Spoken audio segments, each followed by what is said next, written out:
राजस्थान के शेखावाटी के सीकर जिले में स्थित है परमधाम खाटू। यहाँ विराजित हैं खाटू श्याम जी। खाटू का श्याम मंदिर बहुत ही प्राचीन है। यहाँ पर प्रतिवर्ष फाल्गुन माह शुक्ल षष्ठी से 12 तक यह मेला लगता है। श्याम बाबा की महिमा का बखान करने वाले भक्त राजस्थान या भारत में ही नहीं बल्कि दुनिया के कोने कोने में मौजूद हैं।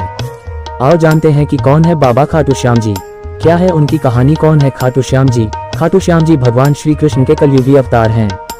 महाभारत के भीम के पुत्र घटोत्कच और घटोत्कच के पुत्र बर्बरिक थे। बर्बरिक को ही बाबा खाटू श्याम कहते हैं। इनकी माता का नाम हिडिंबा है। खाटू श्याम की कहानी। बर्बरिक दुनिया का सर्वश्रेष्ठ धनुर्धर थे।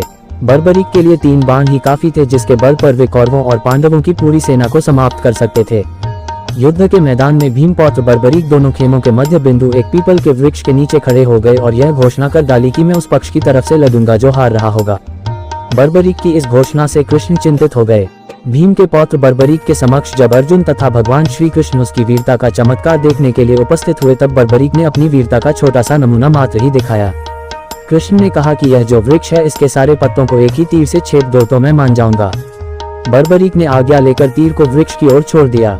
जब तीर एक एक कर सारे पत्तों को छेदता जा रहा था, उसी दौरान एक पत्ता टूटकर नीचे गिर पड़ा। कृष्ण ने उस पत्ते पर यह सोचकर पैर रखकर उसे छुपा लिया कि यह छेद होने से बच जाएगा, लेकिन सभी पत्तों को छेदता हुआ वह तीर कृष्ण के पैरों के पास आकर रुक गया।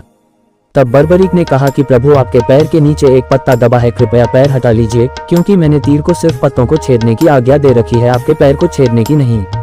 उसके इस चमत्कार को देखकर कृष्ण चिंतित हो गए। भगवान श्री कृष्ण ये बात जानते थे कि बर्बरिक प्रतिज्ञावश हारने वाले का साथ देगा। यदि कौरव हारते हुए नजर आए तो फिर पांडवों के लिए संकट खड़ा हो जाएगा, और यदि जब पांडव बर्बरिक के सामने हारते नजर आए तो फिर वह पांडवों का साथ देगा। इस तरह वह दोनों ओर की सेना को एक ही तीर से खत्म कर देगा। तब भगवान श्री कृष्ण ब्राह्मण का भेष बनाकर सुबह बर्बरिक के शिविर के द्वार पर पहुंच गए और दान मांगने लगे। बर्बरिक ने कहा, मांगो ब्राह्मण, क्या चाहिए। ब्राह्मण रूपी कृष्ण ने कहा कि तुम दे न सकोगे, लेकिन बर्बरिक कृष्ण के जाल में फंस गए और कृष्ण ने उससे उसका शीश मांग लिया।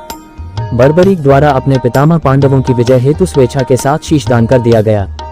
बर्बरिक के इस बलिदान को देखकर दान के पश्चात श्री कृष्ण ने बर्बरिक को कलियुग में स्वयं के नाम से पूजित होने का वर दिया। आज बर्बरिक को खाटू श्याम के नाम से पूजा जाता है। जहां कृष्ण ने उसका शीश रखा था, उस स्थान का नाम खाटू है।